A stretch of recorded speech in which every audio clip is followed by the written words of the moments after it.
So I'm really happy right now because my internet card was just brought over here, which means that I have internet for the next 4 weeks, which is really good. Um, I made a list of things to talk about so I wouldn't forget. Um, oh, about the internet, I have to keep a bunch of programs open in the back, which is kind of a hassle, and the internet's somewhat slow, but it's okay. It's all worth it, I guess.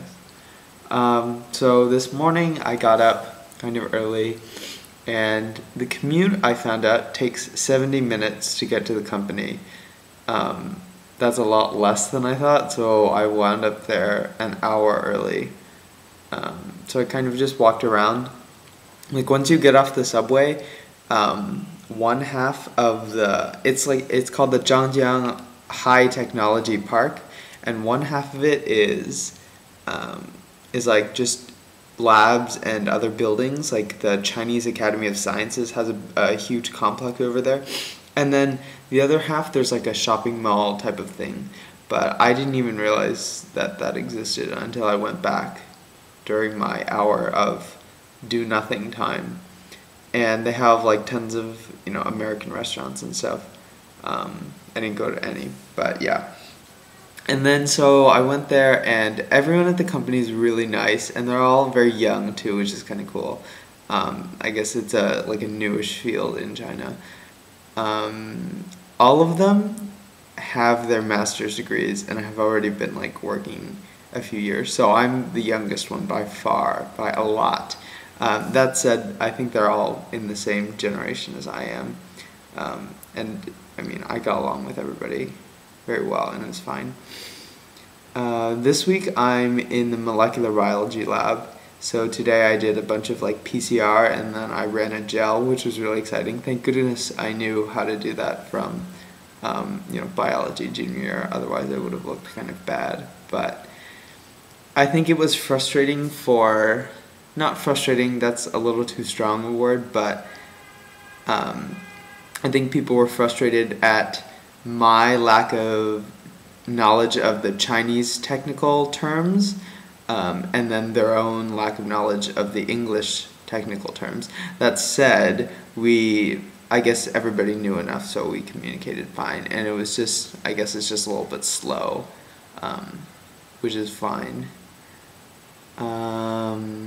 I think I do know enough. Like, today we went through, one of the parts of the cellular biology labs is they run this thing called ELISA, which is called enzyme-linked immunosorbent assay, and it's one of the ways to quantify how much of the drug is being administered to the cell itself that they're measuring. And it's not that, well, I mean, like, I learned about it all today, and it was fine. I won't explain it here because it's not really pertinent. And let's see what else. So I did a bunch of that.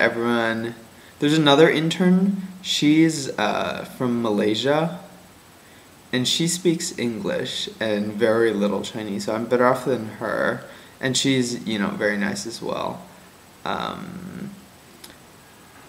I went to lunch to the local cafeteria place for all these workers in the high technology park with like the second in command of the company, and then I think some of the other directors, and that was kind of weird because before I'd been with all of the the lab workers instead of kind of the overseers, but I guess that was fine as well. I guess as expected everyone is freaking out about college, about mine, but that's okay. And then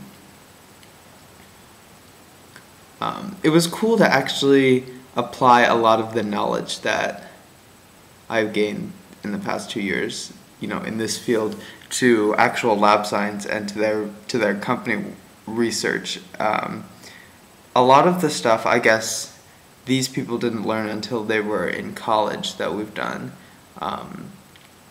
So I guess that's kind of cool too. I also was talking about math with them, and they did multivariable calculus early in high school. I was like, yeah, well, I guess that's expected as well. given that it is China. On the way back, the subway was so packed. Literally, you didn't need to hold on to anything inside because the people were so jammed in that, you would stand straight and you wouldn't move at all when the subway started or stopped.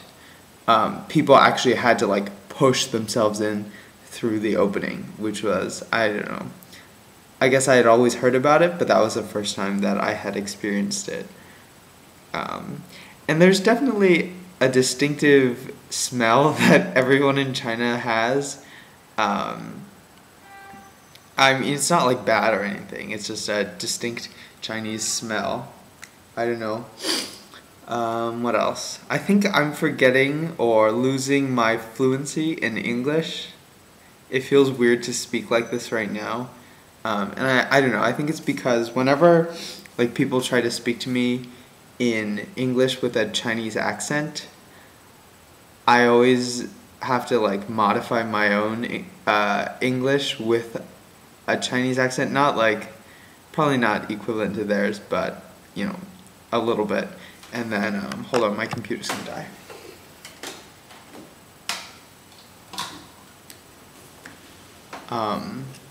And then I think I have to speak a lot more slowly too. So that's, all of today really didn't help with that. I spoke very slowly and with an accent to everybody, but that's okay. Hopefully it'll be better than that. I'm not taking pictures anymore because it's weird to carry a camera around, and I signed a non-disclosure agreement this morning among, in addition to a lot of other stuff, so I can't take pictures from inside the company or anything. And there's not really much point to carrying around anywhere else since I'm not doing anything. Today was the first sunny day since we got here. This kind of time of year, it's called Huang Mei Tian, and it means that there will be like downpours that are really intense, just completely randomly. So that's what it had been doing this entire week, just raining constantly. And so my clothes, which were hanging in kind of this area over there, have finally dried, and I just took them down a while ago. In China, no one uses electric dryers, which is good, I guess, but it's kind of sad because electric dryers make your clothes really soft, and if they just dry in the air, then they're kind of hard. I guess that's just spoiled of me, but yeah. It took them like 3 days to dry because it was so wet outside and it had been raining and everything. And the 60th anniversary of the Chinese Communist Party is on Friday, I think. So, the past few weeks have been crazy. I was just watching TV a while ago, and there was like a commercial, and I didn't even realize that it was propaganda, but it is, and it was really funny. And also a while ago, I guess the Chinese, I don't know what you call him in English, Hu Jintao, the Chinese premier, I don't know. I guess he's in Russia with President Medvedev, and his like press conference with him was being broadcast on seriously like 70% of the channels. So just, going through all of them, they would be that. I guess, well, in China I think there are like 16 national channels. They're all CCTV, and then like 1 through 15. 1 is like the main one, 4 is an international one, 9 is an English one, and then I think 11 is the music one, and they just play like classical music all day of like Chinese symphony orchestras and stuff, playing random stuff. And those are broadcast to every television in China. In addition to that, each big city and or province will have their own channel, And usually, from any television, you can pick up most of those. So there's always, lots of channels with a lot of variety, except for today when they're showing the same press conference. But yeah, everyone's like celebrating the CCP 60th anniversary, and I don't know how true everybody is to that, but they are doing that. And then I guess it was similar. No, it's the 90th anniversary of the CCP on Friday or something. And then 3 years ago, it was the 60th anniversary of the People's Republic of China. So there was a similar kind of freak out thing back then. I think that's it for my list. So yeah.